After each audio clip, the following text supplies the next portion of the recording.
Withhold not your truth or kindness, Lord. Withhold not your truth or kindness, Lord. Welcome to The Notice, where together we notice the mercy of God. I'm Susan Hoekstra, your host. On this episode of The Notice, don't you love to cuddle up and read a book with a child? Reading together builds such a strong connection, and I love that children's books are full of colorful illustrations with those underlying adult messages. So join me for this episode where I talk with Karen Condit, children's author. We discuss how much she loves reading to children, her journey as a children's author, and how God took notice of her through, yes folks, a turtle. Karen Condit started her friendship with books in the furnace room of her basement. That friendship led to a love for children. For 25 years, she was an elementary teacher and reading specialist for children grades K through 8 and worked with students who needed extra help. She understands the power in story, and she uses them to connect with students and her grandchildren.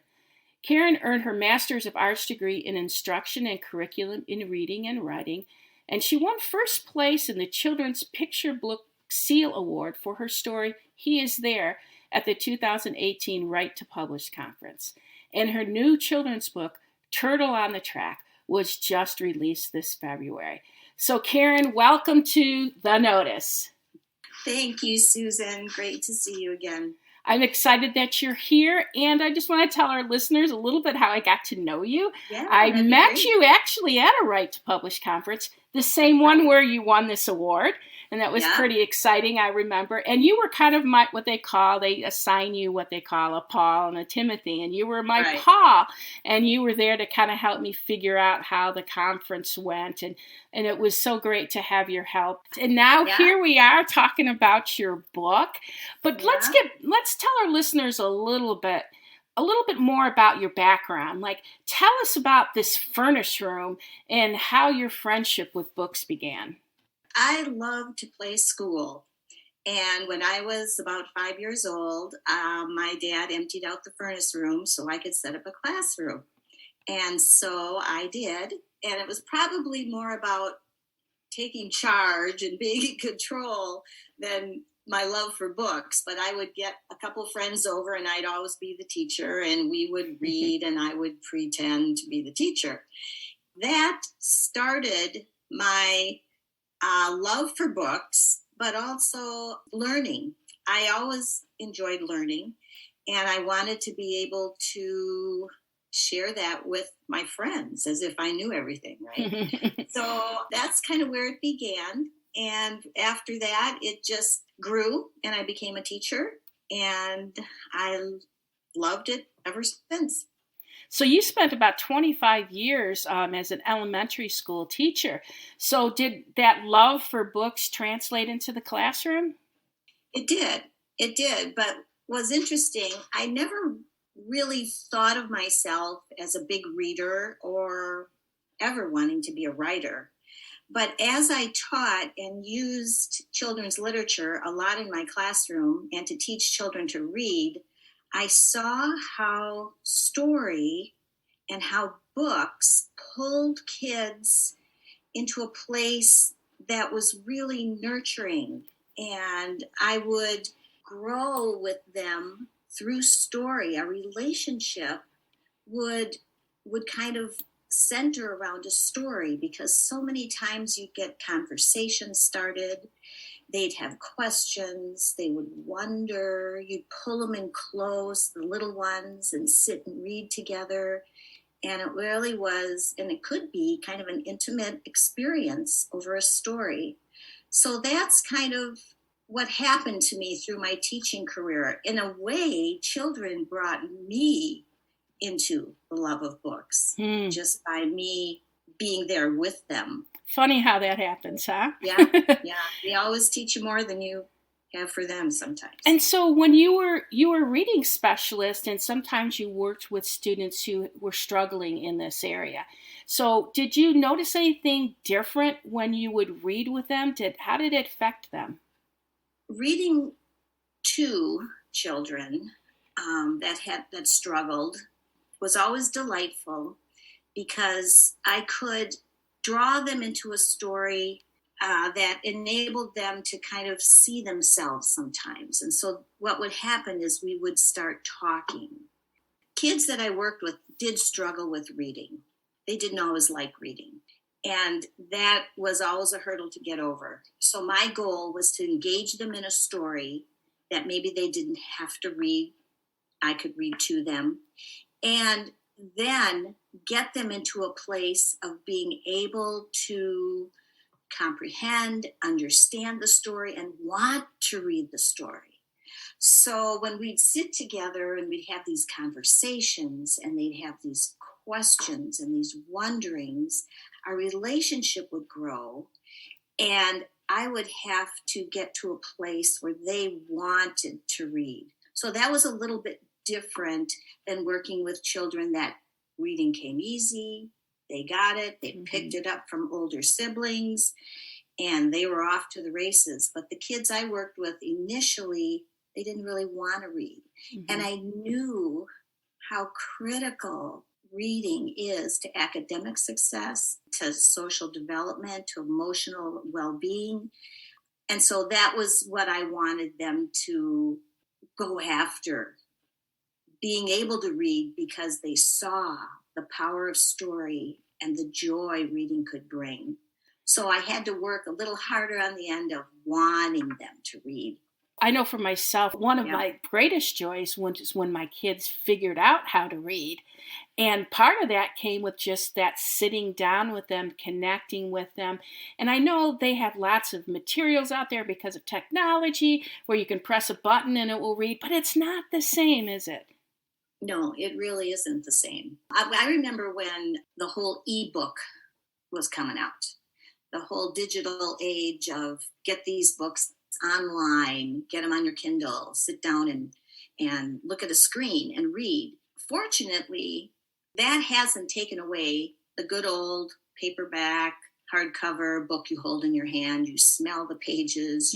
But we kind of thought, that book is never going to go away because there's something about holding that book and having a child on your lap and maybe a blanket around you and connecting over a story. Physically, they say children that live on the lap of a parent grow to be a reader. And so that's the part that reading does that we don't always think about. It really takes it to another level of relationship. And after your career as a teacher and spending this time, of course, you have grandchildren and you read to them, but you started to think about writing. Tell us a little bit about that journey. How did God take notice of you as a writer? I think that's where I really grew with my relationship with the Lord. But if I can back up one more step, I think what fueled my vision to write was to see the power of story in a child's life, but in a family's life. For a while, I worked in a program called Mother Read, Father Read. It was a literacy program started in South Carolina. It's international now, and it's meant to help literacy in the world and build relationship with books between family members. It was started in the prisons. Incarcerated parents were taught to read a book, ask questions about the book over the phone with their child that was at home and didn't see them much. Or when they did visit, there was nothing to talk about. I mean, what do you say? Hi, And so books were used to build bridges between these parents and children and build the relationship. And I worked a little bit in some situations with incarcerated parents. And then I worked in our school district with some of the more lower socioeconomic populations with books and kids, and it became places of healing, conversations that came up.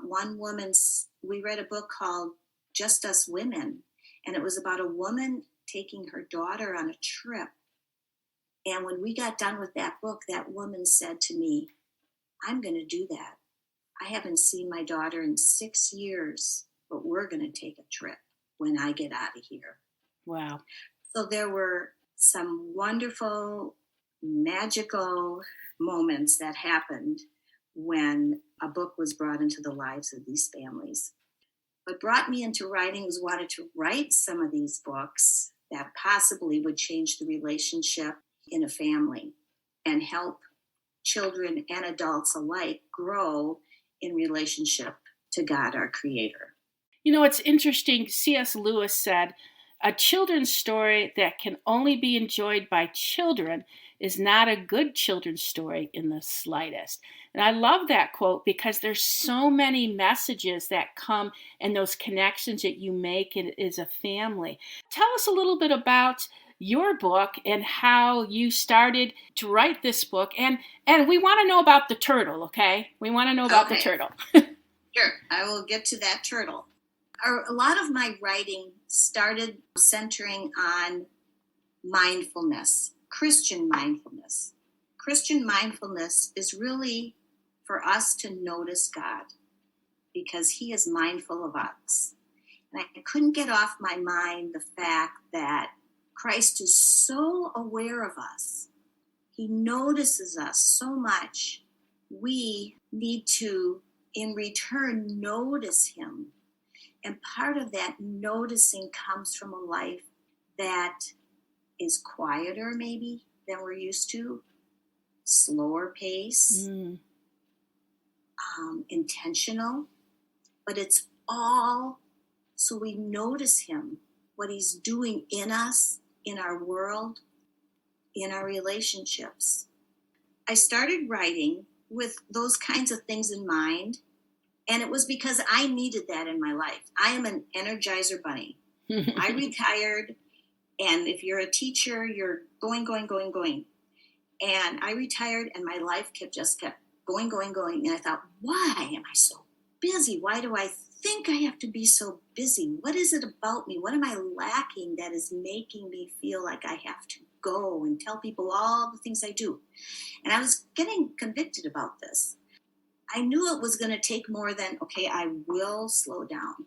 No, the Lord had to stop me and get my attention. And this is where the turtle comes in. I was taking a walk down our country dirt road, and this big snapping turtle was walking across the road. And I knew better than to approach it because I know they can be pretty aggressive if they feel threatened. And so I just stopped, and I watched her, actually, I discovered later, these female snapping turtles venture away from bodies of water. We lived on the Mississippi. Railroad tracks ran right by that river.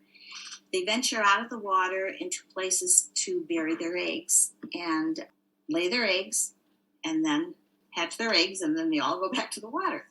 So I just stopped and I watched. And she moved very slowly, and it appeared as if she was napping. And then it appeared as if she was going to, take off, and she'd go for a while and stop. And I became very aware of the quiet, of my surroundings, of the warm sun on my back. And I felt like the Lord was saying, it's time that you act like this turtle, that you slow down. That's good. And this turtle wasn't doing nothing. It was doing what its purpose was at that time, finding a place That's good. to lay eggs, which brought new life. I get a little choked up because that was the seed for my story. That story is my first story of being published. And I think that is also God's way of saying, I noticed you then, and I notice you now. You are much more in a position now to notice me. Wow, that's pretty powerful. The story sat for years. My husband had a stroke 2 years ago, and we had to slow down. It was life-changing, and it still is for both of us. And he's a young man. He was very fit, very active, a runner, just ran a marathon the spring before Wow. he had his stroke. That changed our life. And he regained a lot of his speech after that and a lot of his physical ability, but things weren't quite right. About a year later, he was really declining more, and we found out he had had several strokes. And a year ago, he was in the hospital and had to spend 6 months at a memory care center because his cognitive decline and his memory was very compromised, and we weren't sure what was going on. And he was diagnosed with Lewy body dementia. And without getting into that, it's a disease that's terminal and very unpredictable. He's home now, but I only bring that into the story, and maybe it's because it's such a big leap from a little storybook. But the whole premise of God noticing me was, you're going to have to slow down because your life is going to change. And I didn't know that at the time. But this book, I could not get off my mind. And I submitted it one last time, and I got the call to have this book published almost a year to the day today when he went into the hospital. And I thought, there's no way I can do this. I don't have room on my plate for one more thing. And my daughter said, don't pass this up, Mom. I went ahead with fear and trembling because I was very overwhelmed with everything that was happening at home. And it's being published in 1 year to the day that he was put in the hospital, but now he is home.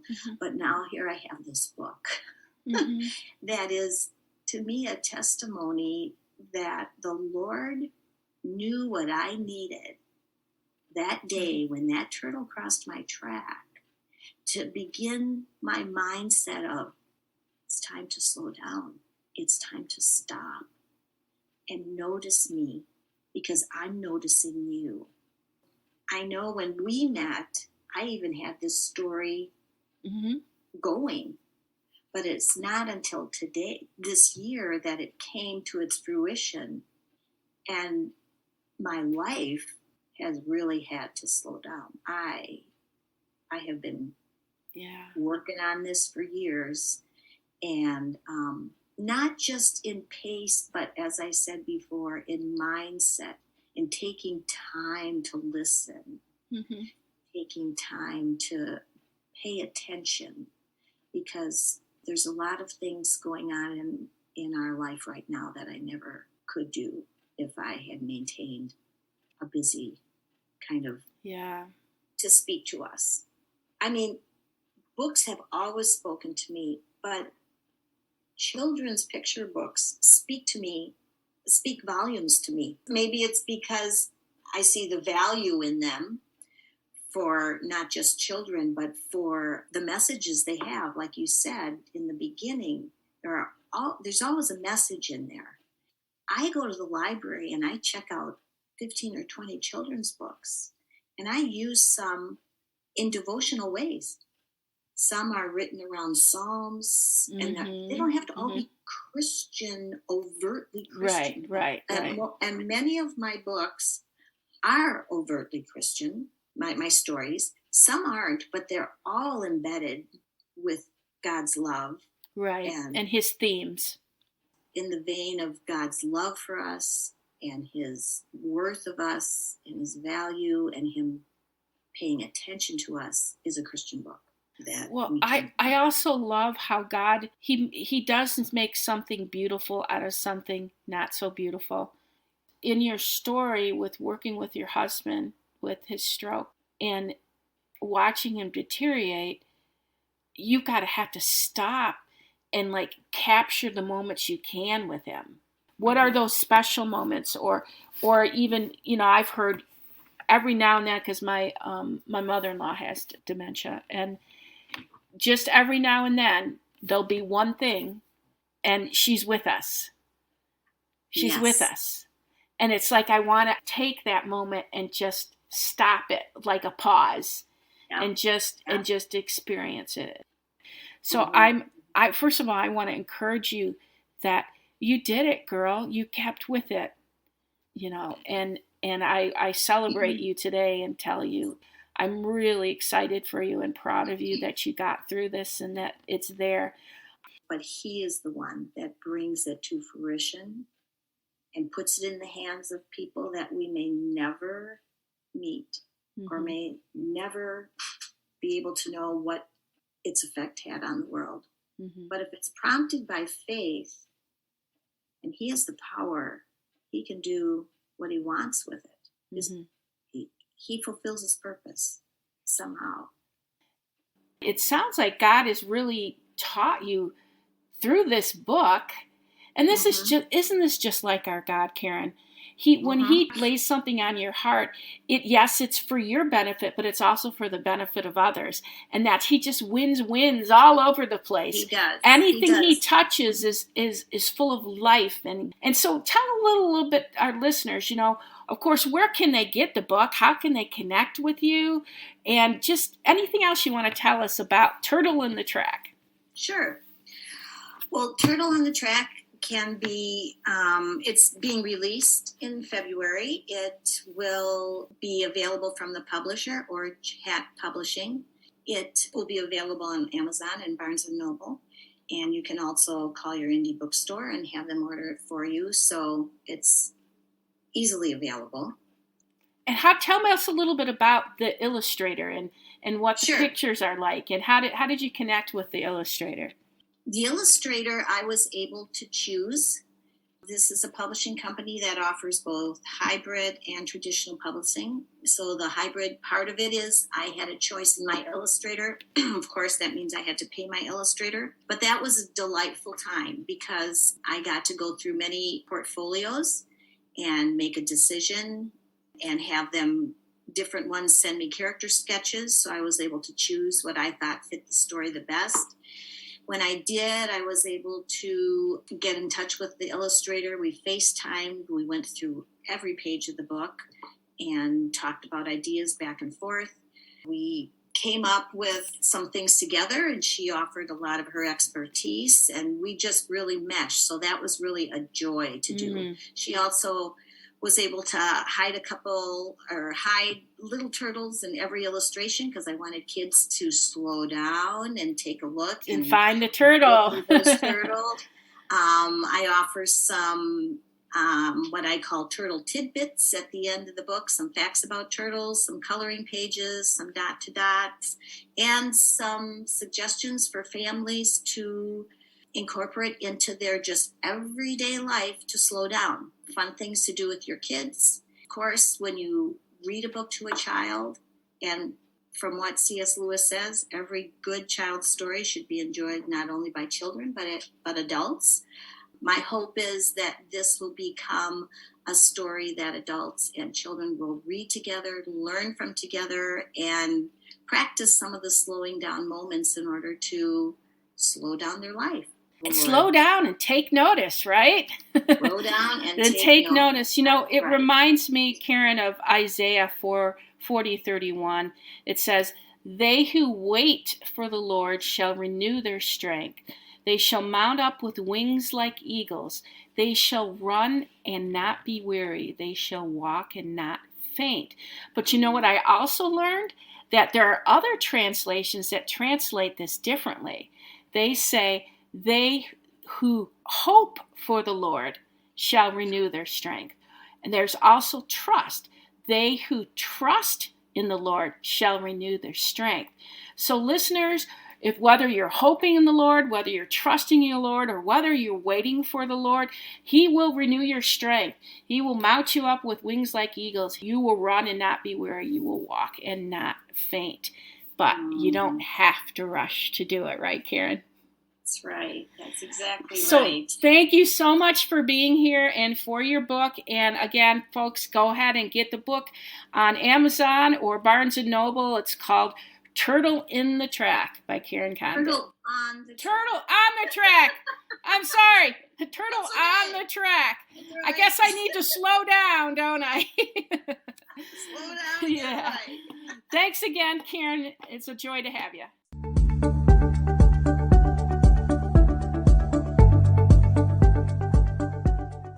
Friends, this episode really spoke to me. Why is it that we seem to think that being busy is some kind of badge of honor? Think about the last time you asked somebody how they were doing. It's likely they replied they were busy rather than replying the customary fine. So what transpires? We become too busy to notice. When was the last time you noticed the snow falling, the wind howling, or the turtle on the track? I hope this episode reminded you that despite the circumstances of our life, if we're in a slow season, if we're in a fast season, we can still be quiet enough to hear from God. God still has a purpose. So if we're not pushing or striving, we may just take more notice of Him. So my listening family, thank you. Thank you for taking the time to breathe in and breathe out. Thank you for taking the time to process all God has for you. And thank you for your support of The Notice. I appreciate your reviews and always enjoy hearing from you. Until next time, take notice.